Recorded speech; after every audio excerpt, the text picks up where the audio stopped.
to Near Mint, the hockey card podcast. This week we have a very special guest in Aaron, or Lapper Flips. Welcome to the show. Hey, thanks for having me again. It's hard to be special when I keep coming back. You need more special guests other than me. I think that makes you even more special because you're a returning guest that adds lots of value to the show. And I wanted to start before we get into today's topic. Patty Marleau this past week, 1,768 games to be the most games played in NHL history, which is just mind-boggling. That's a lot of hockey games. And, that's not preseason.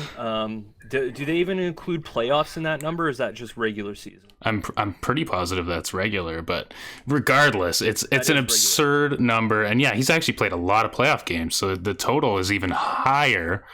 Practice, preseason, his career before that. Like, this guy he just never gets hurt either.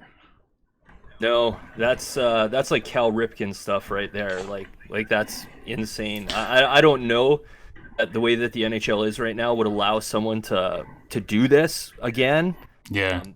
Career is incredible, and this record may hold for a long, long time. Yeah, I agree. And I think it's even maybe more special that it's a forward, because you often see goalies that are able to kind of go into their 40s, or defensemen that are able to do it, but there's not that many forwards that go really, really, really late. Yeah, for sure. D-men play a lot of minutes, but they're able to conserve a little bit more. Forwards, your nose is always in there, and regardless, if a D-man could do this, good for him. But in general, it's like good for him. Congratulations. Yeah, and really, really awesome. Just like notes from ex-teammates, great celebration of his success, and I'd love to see him raise that Stanley Cup. But regardless, what a career. Yeah, absolutely. I'm with you. All right, let's get into some hockey card stuff. There was a big announcement out of PSA today that you actually posted in the Near Mint Discord of them acquiring a company called Genamint. Do you want to do the honors and tell us a little bit about what that company is? Yeah, so Genamint is some sort of technology company that does along the lines of what HGA claims to be proprietary, and I guess they're using a different way to grade the card, but essentially you're using technology to help in the grading process. So photos, and HGA, because it's proprietary, has been a little bit quiet about exactly what it's doing. Genamint already in the release that I read is really interesting. It has 70 different factors that it considers for cards on the surface, and it's going to essentially be able to pick up a thumbprint of a card. So if you have a card and it's a 9 and you crack the slab and you send it in, from what I read, they should be able to scan it, and that thing is going to have its nuances in terms of damage, because no card's going to be perfect, right? There's going to be little scratches. There's even down to the pixelation. It can pick up on improper pixels. So, it's going to help in the grading process. There's still going to be humans involved. This isn't all machine done, but it's, we talked about this in maybe on another podcast, but in the Discord a lot for sure. This seemed really obvious, with not just because HGA did it. This just seemed obvious from a business and a grading perspective that optimizing this isn't through humans. You need machines to help with this process. So, good for Nat Turner. It seems like this has been on his radar well before even HGA. He's been in contact with the owner or the individuals in charge of the startup. But good things, good for PSA. I'm optimistic. This is going to push them further forward, and ultimately going to lead to a better experience, hopefully for us, the individuals who send in for grading, because we won't have to wait hopefully 10 months. Yeah, so PSA said they want to be able to grade faster and more accurately, and this technology should help with that. I like that there's not eliminating the human element, because at the end of the day, like, our eyes are pretty friggin' incredible. And you want those humans in there until you're like very, very certain that technology could do things. And yeah, your point to like unique card identification, whereas right now, like, it's too hard to tell if a McDavid comes back over and over again if someone's resubmitting it, or, you know, maybe like you said, they crack the slab and then, you know, it gets sold raw and then somebody else sends it in and maybe it gets a little damaged on the way.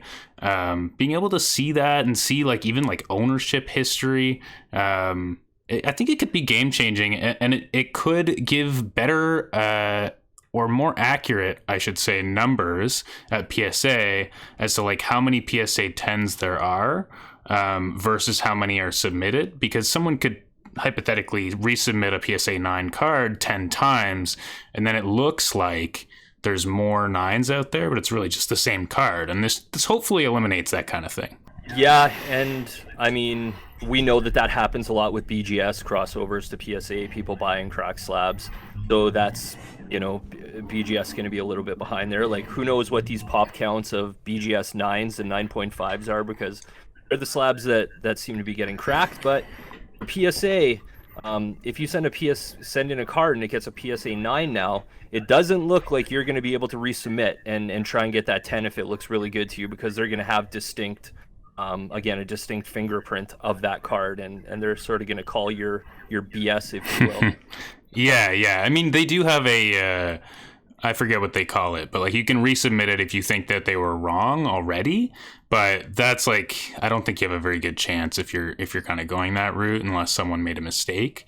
But yeah, I think the resub game might be up in short order, and it's interesting because we haven't really talked about it on the show, but PSA all but stopped people from submitting, right? Like now you can submit at the high end, like Super Express is $300 US, but all the regular submissions are stopped, and they're starting to catch up on sending the cards back. So it's pretty interesting. Yeah, those dates are, you know, they have the, what do they call it? The complete through dates, which you can find on the PSA website. Maybe we could put a link up there after, but yeah, you have the complete through dates there, and you know, things are moving along. I'm watching them. I wouldn't say closely, but I definitely check in every few days and just sort of see what's moving, what's not. Things seem to be moving. So, you know, I have a regular submission there. It looks like I'm less than or right around almost exactly 1 month out, judging by that. So that means that these cards would get back to me in time for almost off puck drop. Let's call it into the first round. So that's pretty exciting. I wasn't expecting that with the flood that went through, and maybe I won't get them because that flood sets them back, but it looks like they're moving along. So yeah, good for them, and we'll see what happens. I'm not super optimistic in terms of opening all levels by July the 1st. That's more just a me question. I wonder if that'll be in their best interest at that time, and they got some time, but at the same time, it's not a heck of a lot of time if there were 10 million cards there. Yeah, so good news for anyone that's got cards that have been sitting in the warehouse. I have a couple of boxes of those as well. And I wonder how quickly they can put this new technology into play. Like, are they planning to bring that back when they do reopen them? It'll be really interesting to kind of follow along how that goes. The article that I had just read was within context. It sounded like they were almost using like present tense, as if this was happening.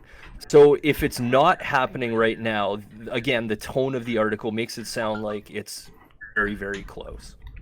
Yeah, so that's really cool, and it'll be really interesting to see how that affects the market when you can start submitting to PSA again. But yeah, let's get into our show, and I don't know how much we want to spoil off the top, but I wanted to first ask you, the last couple episodes we were talking about Series 2, you know, the new set of Young Guns. Were you into that hype at all? Did you buy boxes or cards, or like, what were you up to? No, I did not. I think the class was okay. There's certainly the highlight guys there. Um, I wasn't on it, even though even though I'm pretty green here, going back to the end of last season's playoffs. I saw what I did with Series One in terms of purchasing them at basically their height, and I wasn't going to make that same mistake again. So I played the patient game. I'm waiting. I got my eye on a couple guys, and they wouldn't really surprise anyone, but it isn't. It's not Kaprizov who I'll be buying. But I'll buy them after. I'm eyeing up the summer, and that's when I'm hoping I'll be able to get the cards that I'm looking at what I feel will be a lot more fair price. Okay, so gonna buy some in the summer. That's generally my advice for people after a product drops. Like, I ended up obviously buying that case, and I did pretty well on it. Like, obviously the one card that I didn't sell yet is the Kaprizov Clear Cut that I got, but otherwise, like, even without that, I'm at about break even point. So, the strategy of buying cases and acting as fast as possible, I think, is somewhat viable. But yeah, like, if you're buying singles at that point in time, like, the market is crazy. So you either wait like till now when things have definitely dropped a bit, like the prices have come down quite a bit. Or like you say, like, the summer should be even more chill when, the extended series will have launched, other products have launched, hockey's not on. There should be some good opportunities. I'm, I'm really banking on the summer. I'm selling quite a bit right now, especially players who aren't going to make the playoffs, or I don't think are going to make the playoffs. There's not too many guys who are really fringe. I'm selling a lot, and I'm just sort of hoarding a little bit of cash in looking at the summer, and buying some during the dip for next season. So I'm definitely already looking more at next season. I think playoffs. I have some cards here that will be playoff cards and playoff plays, if you will. But it's just stuff that I happen to have on hand. It's not stuff that I went out really looking for and buying specifically for playoffs.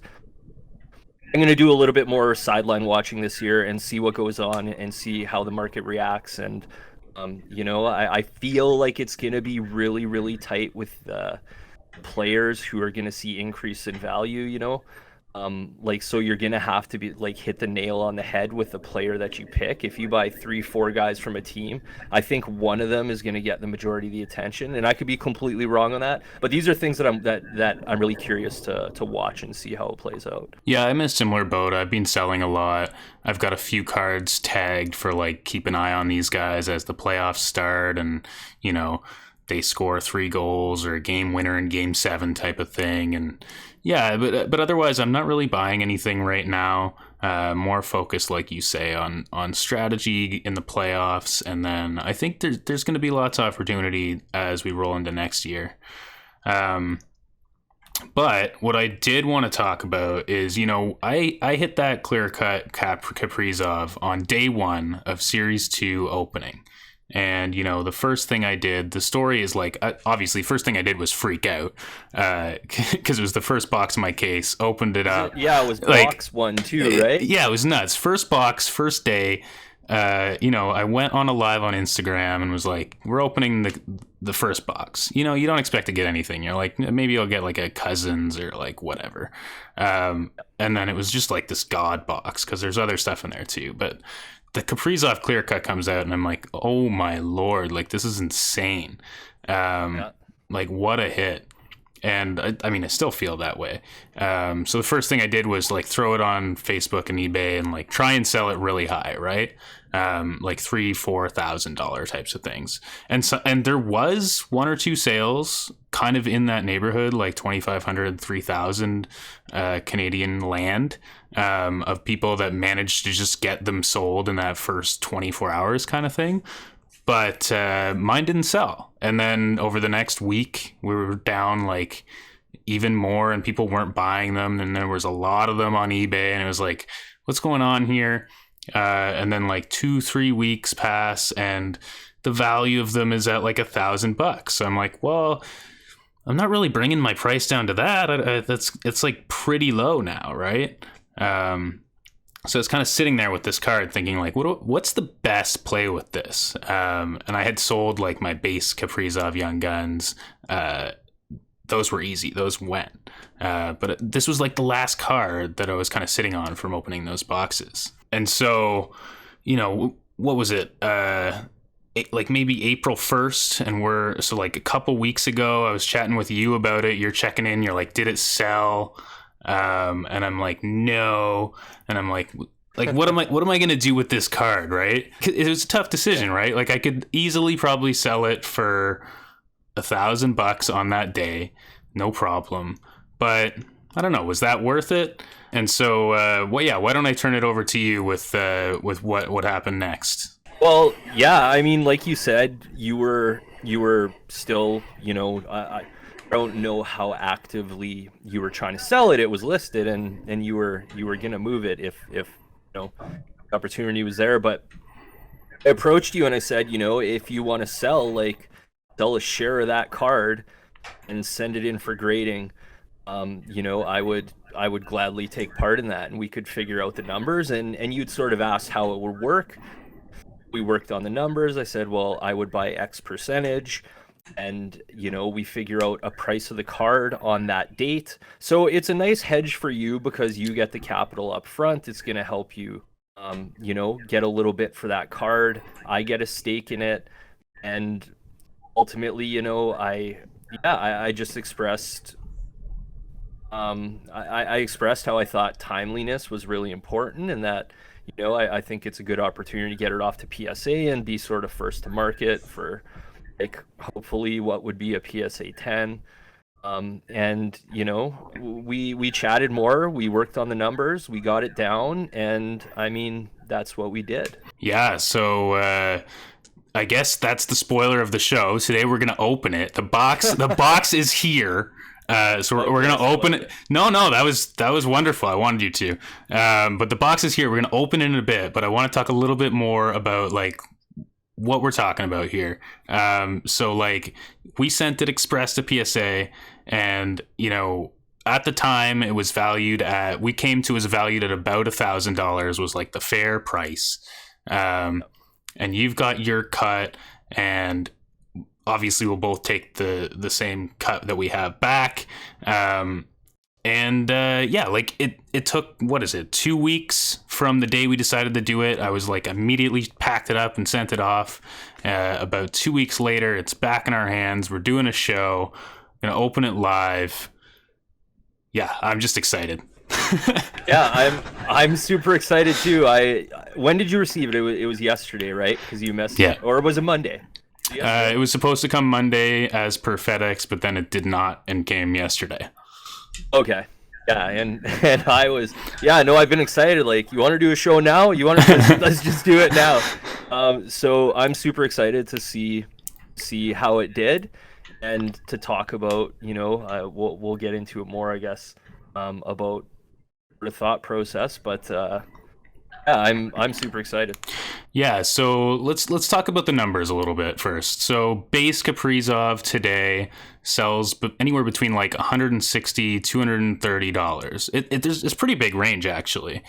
People can't really decide on the value. And when you look at Clear Cut, it's even crazier.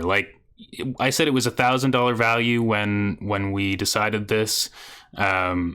One sold for $600, one sold for $1,200. Nobody can decide at all what they should be paying for these things.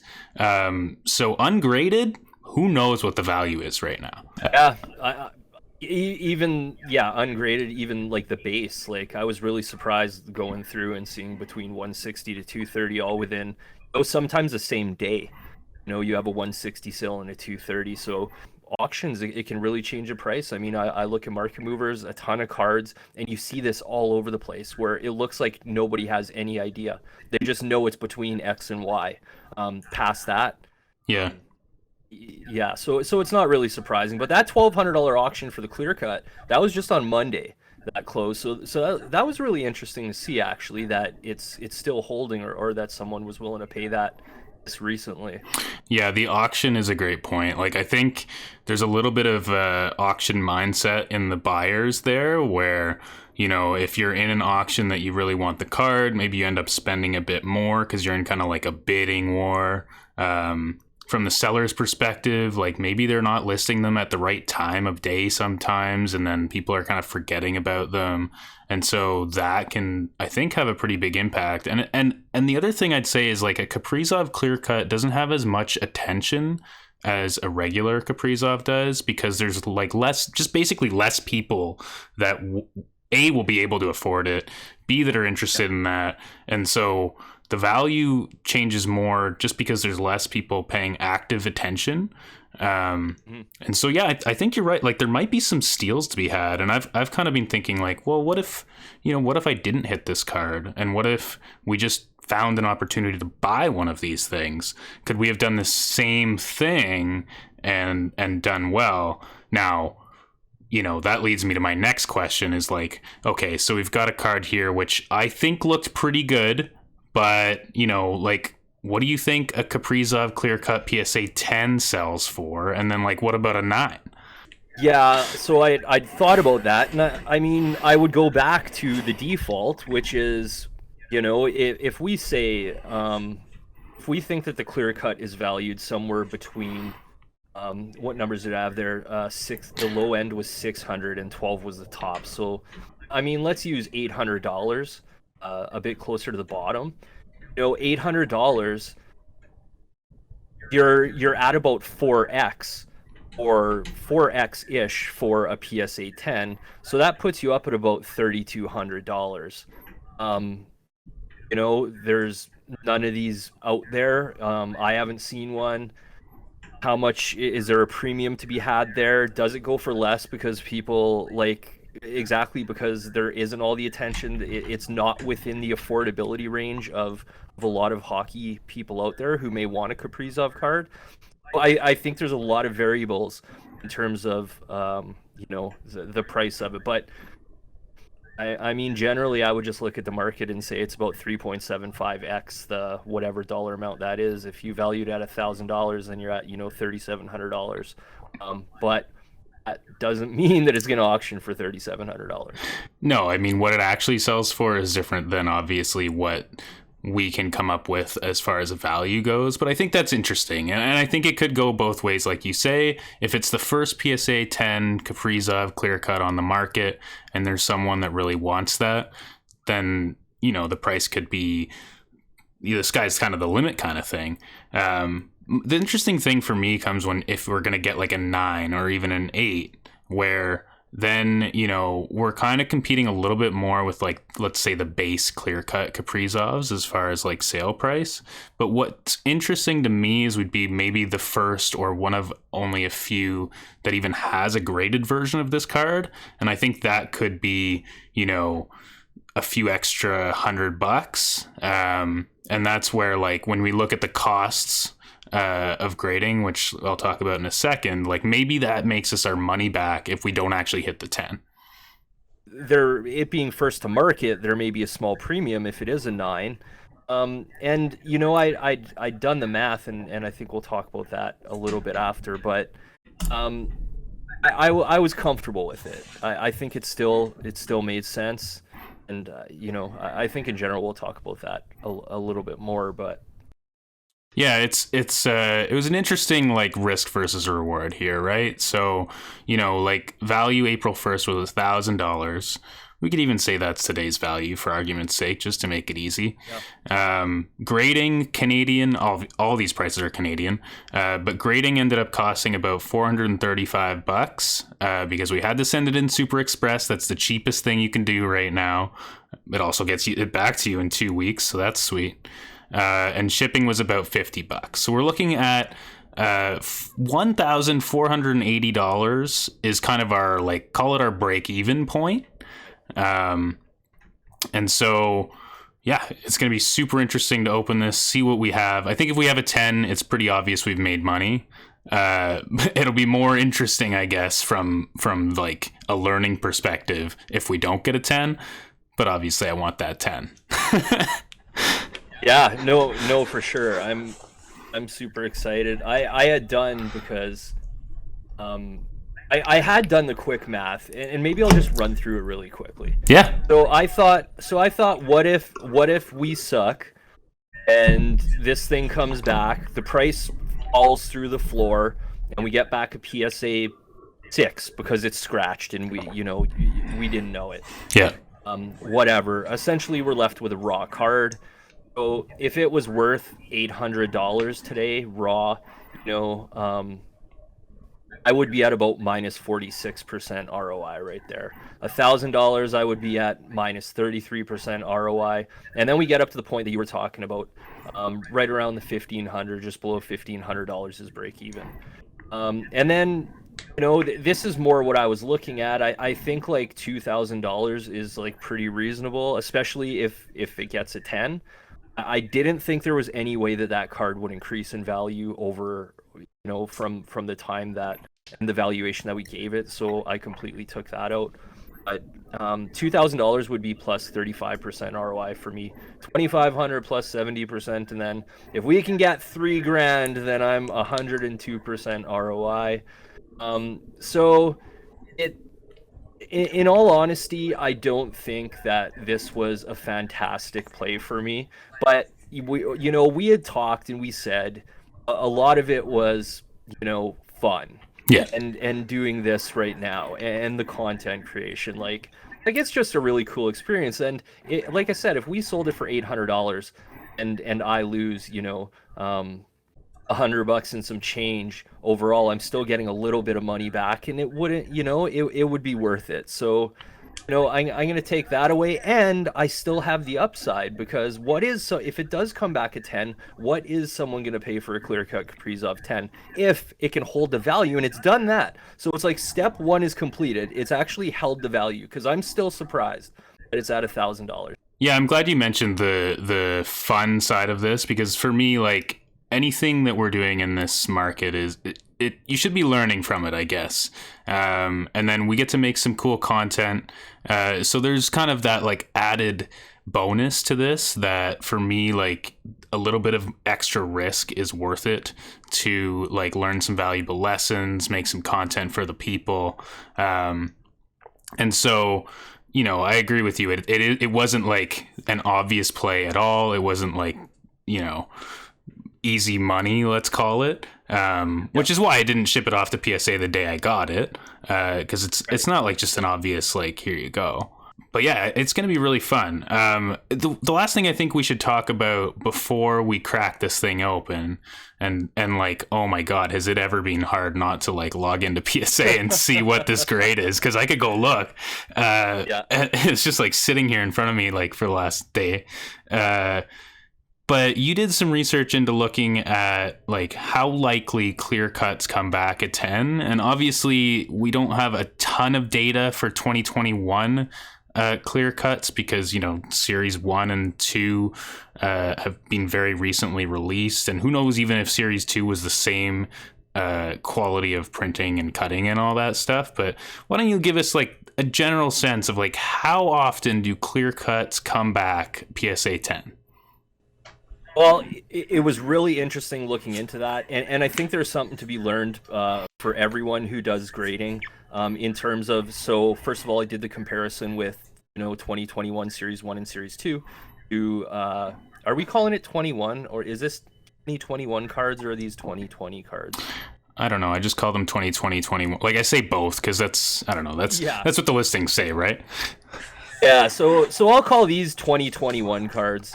And last year, the Cale Makar Quinn Hughes being the 2020. Okay, so there's some really big differences. So first of all, when we were talking about this, and I went and looked at the numbers, and I did crunch these numbers really quickly before we had like finalized everything that we had done, and I came up quickly with the numbers that I gave earlier. But then we sort of solidified the deal, and I hadn't looked at this yet, and this got me thinking, well, I'm not going to tell him I'm not going to do it now, but I'll tell you, I was sort of like, oop. But it's interesting because last year, okay, the clear cuts, there were 135 submissions and 43 of them were graded a PSA 10. Oh, the quick math for you, that's 32%. It's under 1 in 3. So that's when I was like, these things aren't grading well. But the interesting thing, even though we have a lot smaller sample this year, but the numbers aren't even close. There's been 23 submissions for clear cuts, and 16 of them, or 70% of them, have been a PSA 10.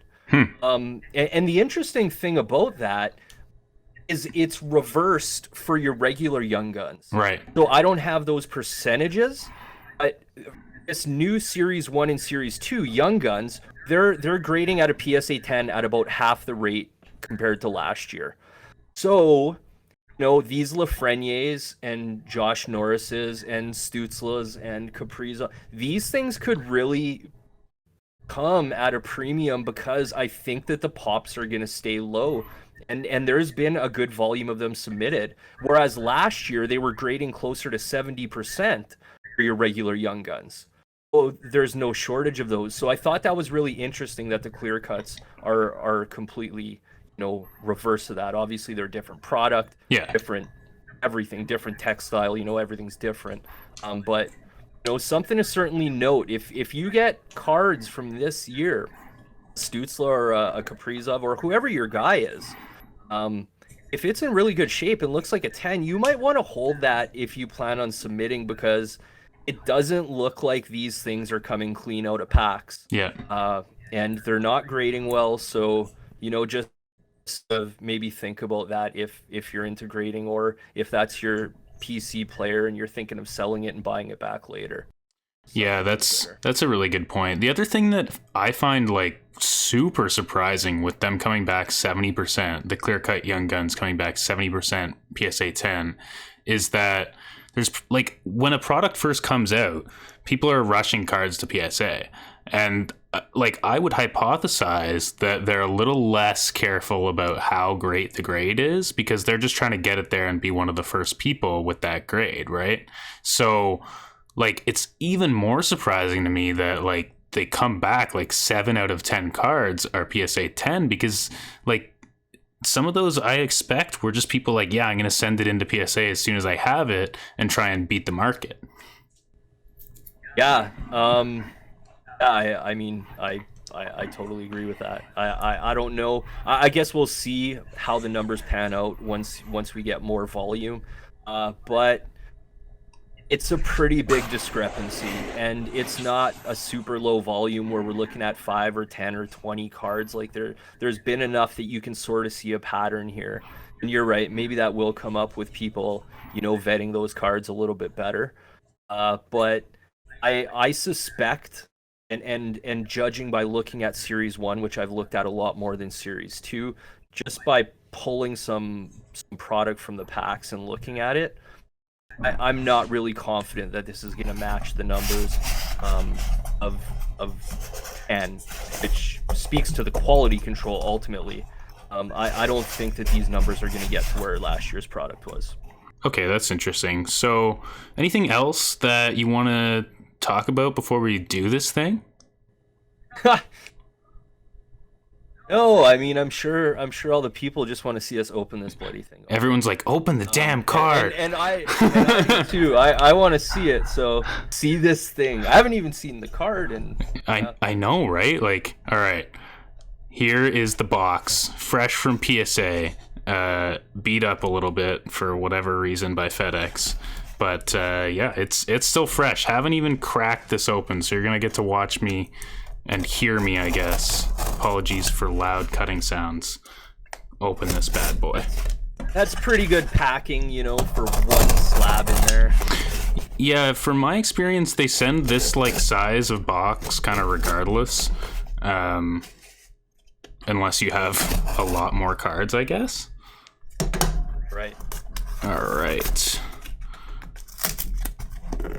Okay. Box is open. Interesting, they've got a StockX thing there, and I'm gonna turn this around so we can't see the grade as I lift it out. Whew, look at all that bubble wrap. All right, I haven't had a good look at this up close. You have. What do you think it's? I mean, obviously, I don't think you'd send it in if you didn't think it was a 10. But legitimately, maybe you saw a splash here, or I know that these things are susceptible to getting paint splatter. My Adam Fox had a couple of just white spots where it should be perfectly clear. Yeah. Like what do you think it's gonna grade at?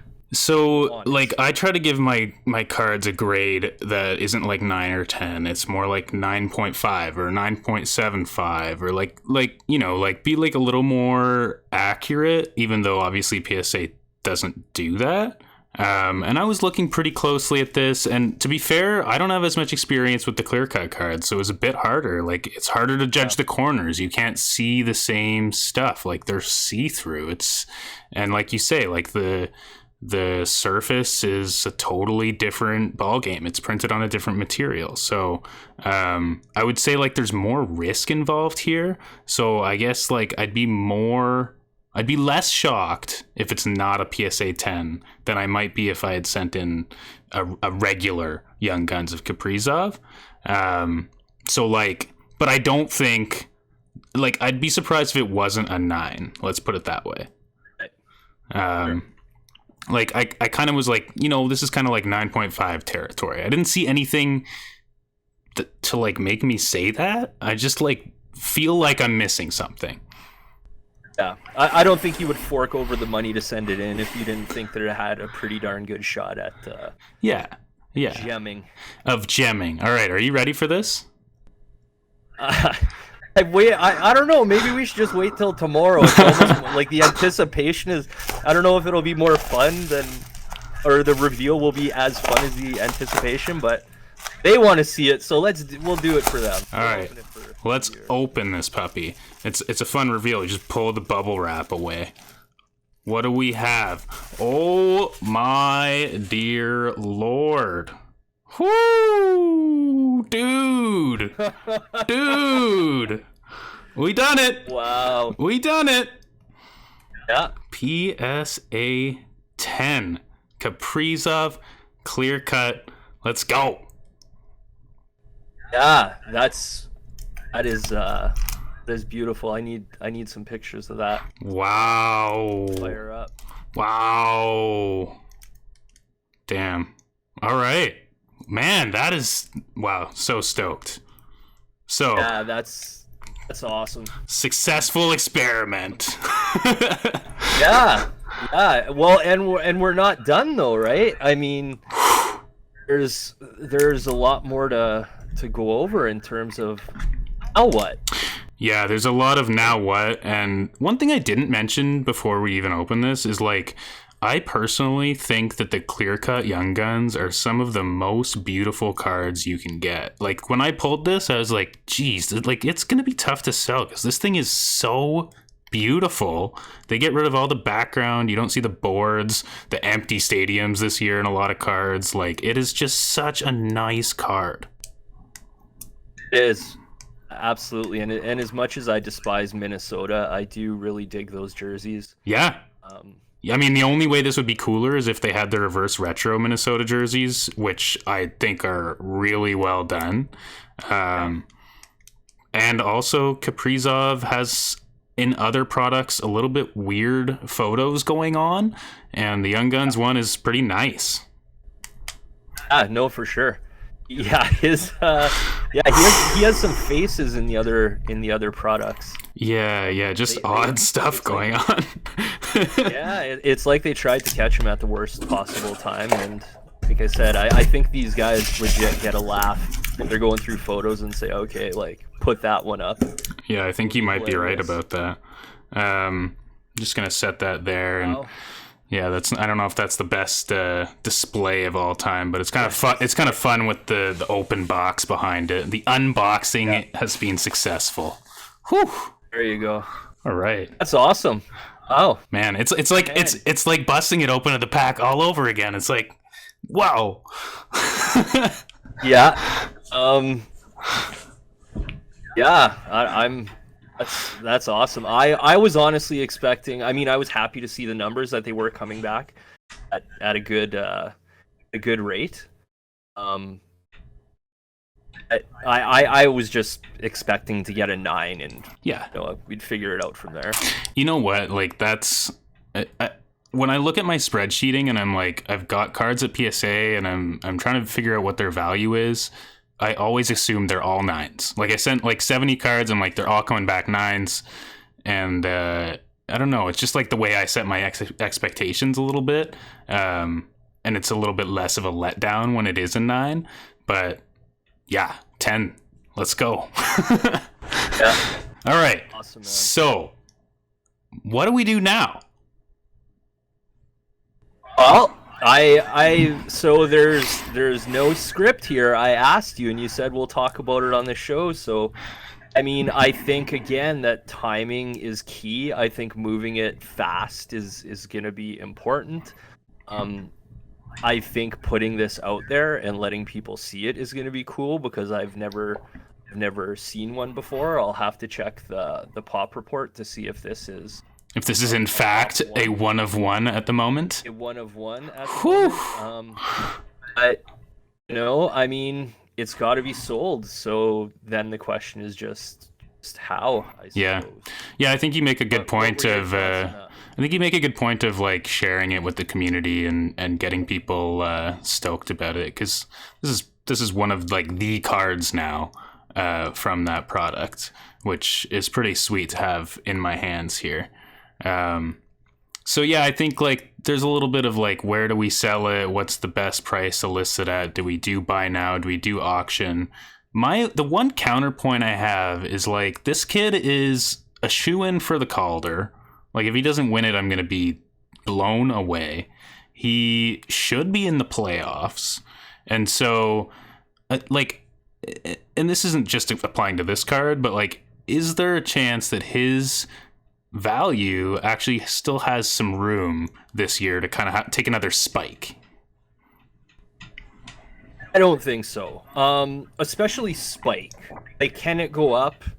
Yeah, maybe. Like, the problem I have with the Calder is it's in August. And in all likelihood, Minnesota is going to be dead. It's been dead for a while.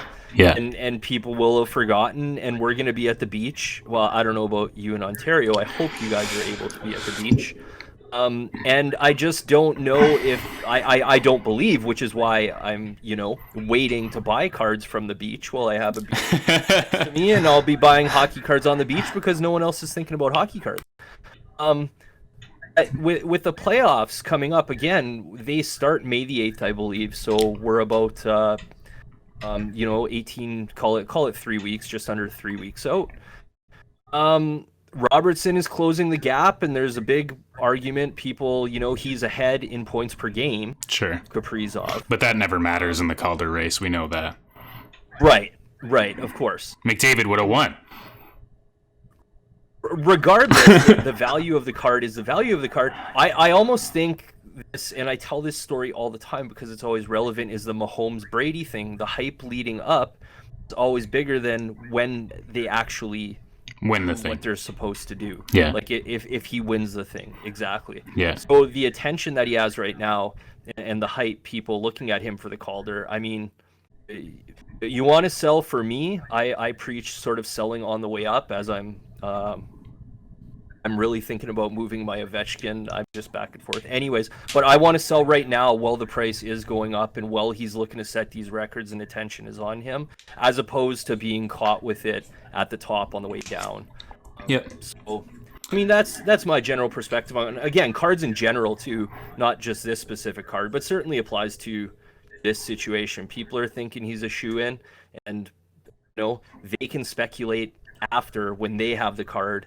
If you know what I mean, if they think that it's going to increase in value from here.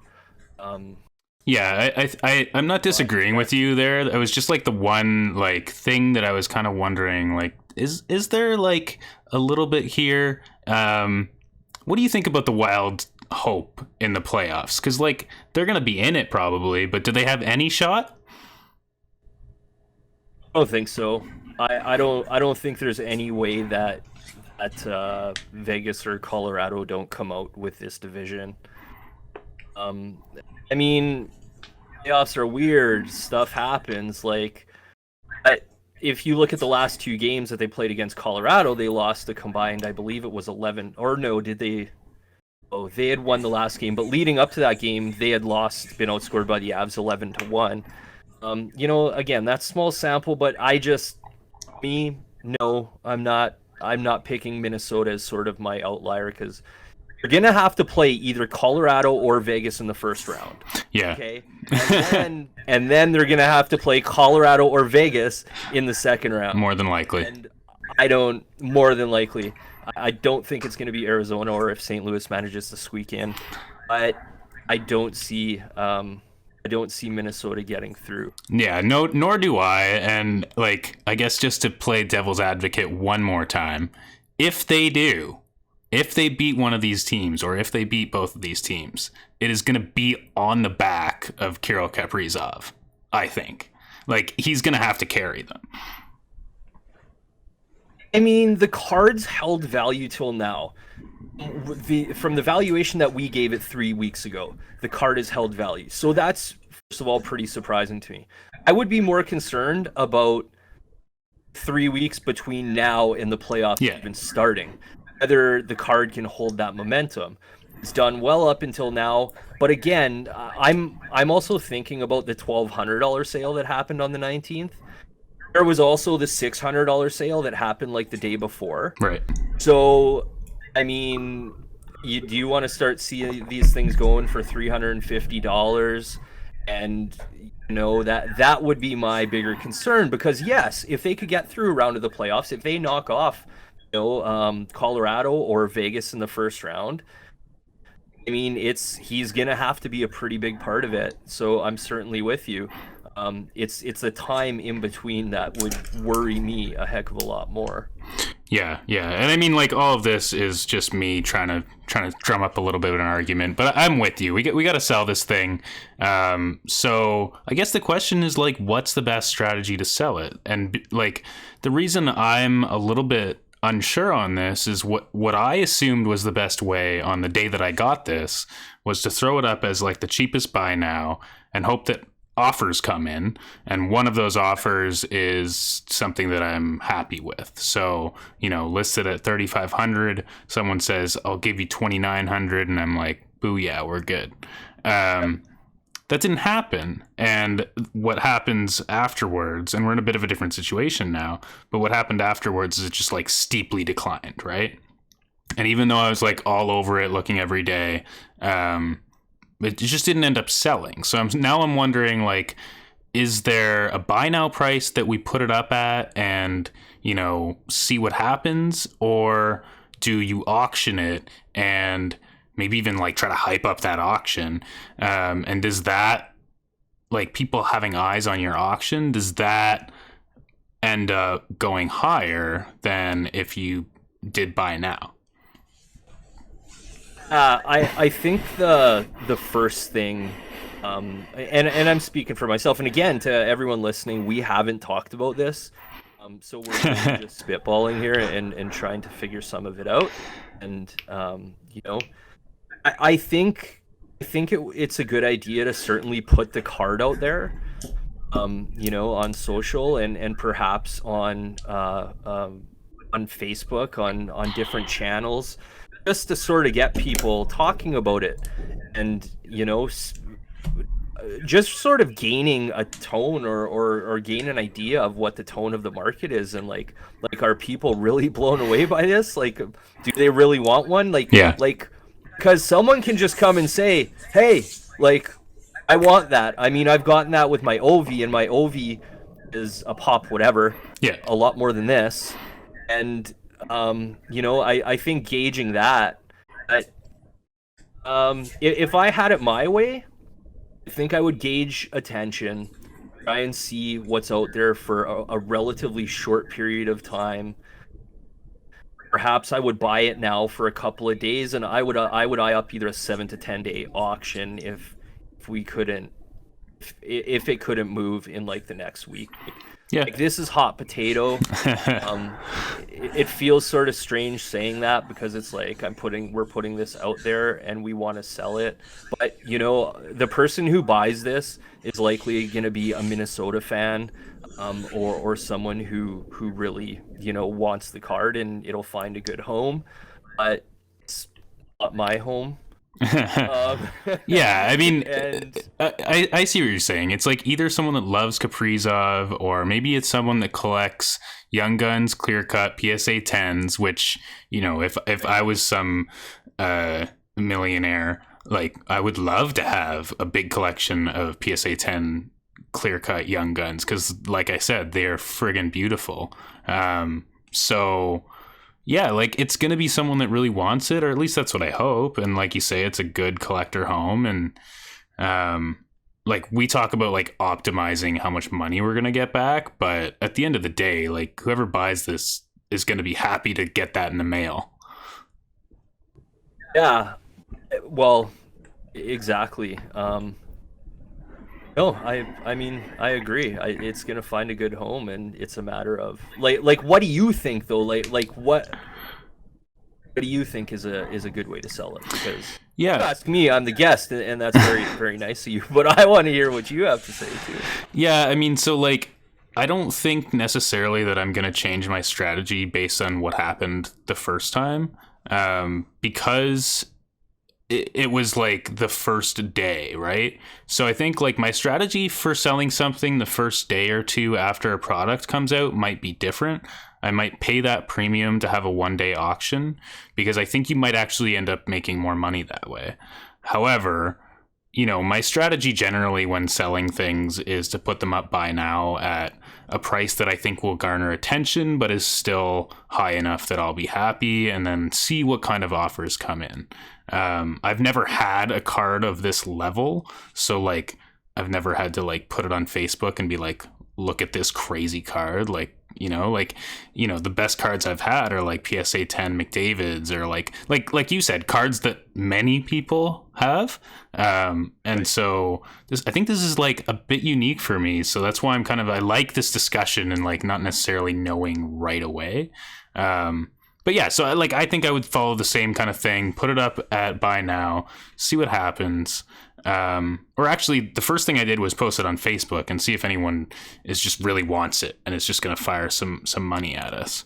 So I think that's worthwhile.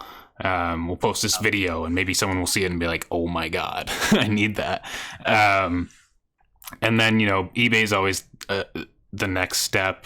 They like to take a nice cut out of your pocket. So, you know, if you can avoid that, power to you. And then, yeah, if it doesn't sell, I like auction, I think is the backup plan.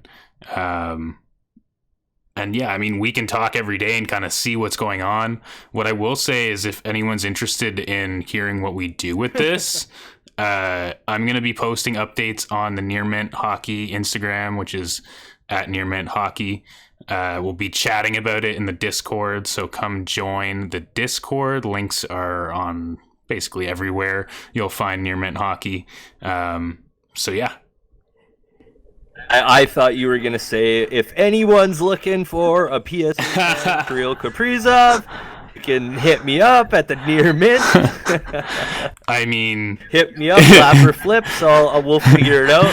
I might have to. Too. Yeah, I might have to close the show with a line like that. Because yeah, really, like, what a card. Like, I always find it like a little bit hard to have discussions after like hitting a card like this, or like, you know, in this case, it's kind of like a hit from PSA in a way, because I don't know, you just get excited and like can't form words as easily. Yeah, no, that it's really exciting. It was unexpected. It is. I had a peek there. It is a Pop 3. Pop 3. Okay. It is a Pop 3. So people got them in quick. Does that mean other people paid $300? Yep. Or was there a window that you could send it in? What was the release of Series 2? Do you recall? I think if you were able to send it in, like, I could have sent it in the first few days, but the overlay between them like releasing the product and changing that service level was like negligible, right? Like I think it was like March 25th or something when the product came out, and we decided to do this April 1st. So like, even if they did get it in before that change, I don't think they'd have it back yet. No, that's true. So I think all of these people did the same thing we did. And I'm honestly not that surprised that it's a Pop 3, because there was a lot of these on eBay. Like, more than I expected of these were on eBay. The raw versions, obviously. Well, and when you say all these people, you mean the other two people who did it. Yeah. The other two, or like, I don't know, maybe it goes up to 5 or something in the next week. But yeah, you're right. All these other two people who hit this card and got a 10. Are there any 9s or anything like that? No, it's straight. It's actually 3 for 3. Wow. So it sort of speaks to what I was saying. Like, the clear cuts are grading well for 2021. So if you have clear cuts out there, maybe fire them off. Yeah, well, so we'll keep this pop low for a little bit. Yeah, don't do it for Kaprizov. But yeah, I mean, like, so if you think about that $600 sale of a Kaprizov clear cut, like, let's say that looked really good. If those people get back a 10, like, that actually is an amazing play, I think. Now, all of these have major risk involved, but I don't know, pretty good. Well, I'm still surprised, considering it is a Pop 3. Don't know how I haven't seen one yet. I'm always poking around the biggest buy sell trade groups on Facebook. Well, ComC, I think it's very unlikely. It actually wouldn't be there by now. But with eBay, I'm watching. Obviously, we've been talking about this for a few weeks now, and even since you hit it, I've just sort of been checking in on the card. I haven't seen one, and even though it's only 2 others out there, I'm a little bit surprised that someone didn't just straight pop it up on eBay for $64,000. Right, and just like list it. Yeah, like, so it raises an interesting question for me, and that is, like, what percent of people that submit their cards to PSA are doing so to instantly flip them or make money, and what percent of them are doing it because they want the card that is theirs to be protected and it's going right into their collection and nobody can buy it from them. Like, my hypothesis is that it's skewing very much towards like people wanting to sell, but there's going to be that portion of the world that is collectors that just want that card. This is completely anecdotal. I mean, I certainly agree. I think more of the people who are grading are moving the cards after they're returned. I think that the collectors are just more than willing to pay for it, and not have to go through the hassle of doing a submission. First of all, for an economy submission for hockey, you can't submit one card. They brought it down to 10, but what was it at before? 25 or 20? I think it was 20. Yeah, so like that gets expensive, right? And also keep in mind, because I noticed this in a few of the or one of the groups that I sent my very first PSA submission through. Very small fraction, and this is based out of Canada. Like, hockey was still only a fraction. Like, all of this grading, like, all the cards down there are basketball cards. Yep. Oh yeah, basketball, football, like hockey is a drop in the bucket in terms of grading. Yeah, that's true.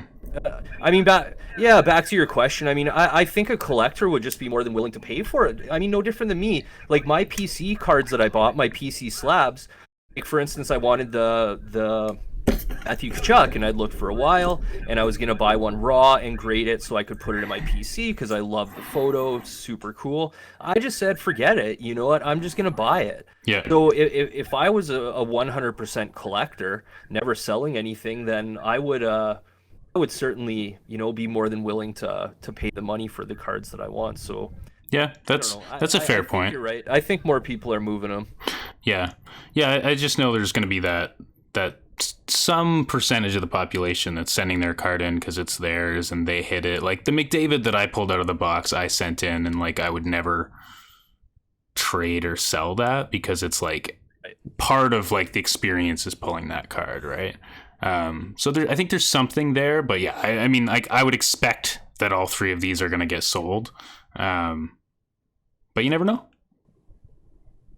Yeah, I guess to be continued. Maybe I don't know. Maybe in episode whatever we give it a break, and then we can come back and maybe talk about the sale and how it went down, and just talk hockey in general. By that time, I'm sure we'll be well into playoffs. There'll be lots to talk about. Yeah, I think it'd be fun to come back and do an episode while the Wild are still in the playoffs. We can talk about Kaprizov and his Wild success, and But we don't have the card at that point. No. Like we talk about the card, but we also talk about him and how they're doing. Because we're gonna have to come back on and talk about how this went, because now it's like we're gonna have to end this midway. Yeah. Well, exactly, but so the first step was getting it down there, coming up with a deal and getting it down there, getting it back. That was a big third step, getting the 10. So oh yeah, good for us. Thank you, PSA. But the most important step is still ahead. Like I sort of say, if you haven't sold the card, it doesn't really have any value at this point. So right. I mean, we'll figure out what that value is, and again, it's gonna find a good home. That's what I know. I feel like this isn't gonna get into the hands of someone who just wants to grab it and move it. I could be wrong about that. I'm indifferent, but I feel like it's gonna find a place where it's gonna end up for a long time. I love that. All right, well, I don't have much more to say on this. I'm gonna put this puppy on my bookshelf for the time being until it's sold, at least. So it's gonna have a great home for the next few days at the very least.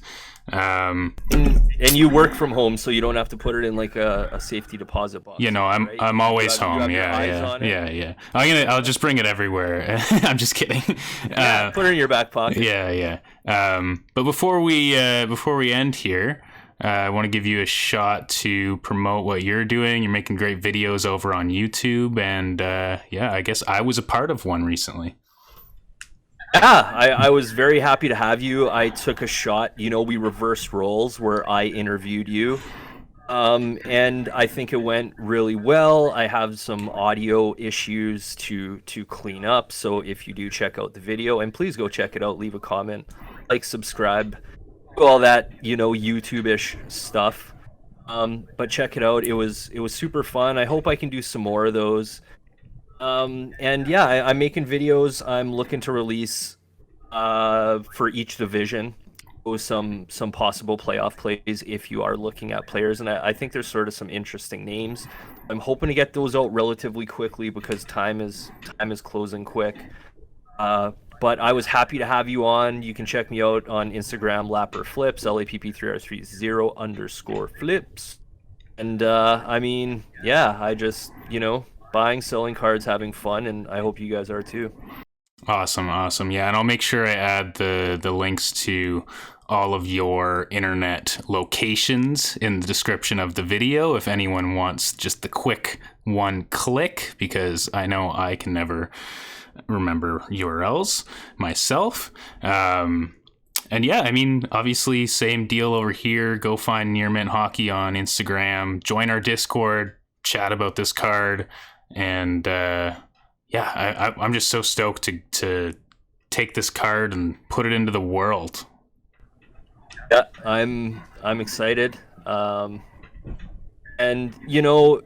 It's ultimately you sell these things for money, and that's great, but I'm really more curious about the price. Yeah. And not because I want, it's not about me or that. I'm just really curious what someone is willing to pay for this card. Yeah. And obviously there's monetary gain, but again, that's just the way it goes. But I'm curious, and it's going to be cool to sort of see. Yeah, it's card fetches. It's really interesting, just learning, and I think having pulled this card and doing this and having this experience is something that I might not have had if I didn't pull that card out of the box, or maybe I would have, but it wouldn't have been for a couple of years. And so I don't know, you gotta capitalize when you get a fun opportunity like this. like I said, it's just fun, man. Like have fun. Like this was something that I thought could be a plus EV play, but it was about fun and the opportunity and working with you and hanging out and doing this, and it was well worth it, even if it was all for a loss. I wouldn't be very hurt. All right, man. Well, thanks again for coming on the show. We have a Kirill Kaprizov PSA 10 in our collective possession-ish now. And for all of you watching, until next time, I guess go out and buy this Kirill Kaprizov Young Guns.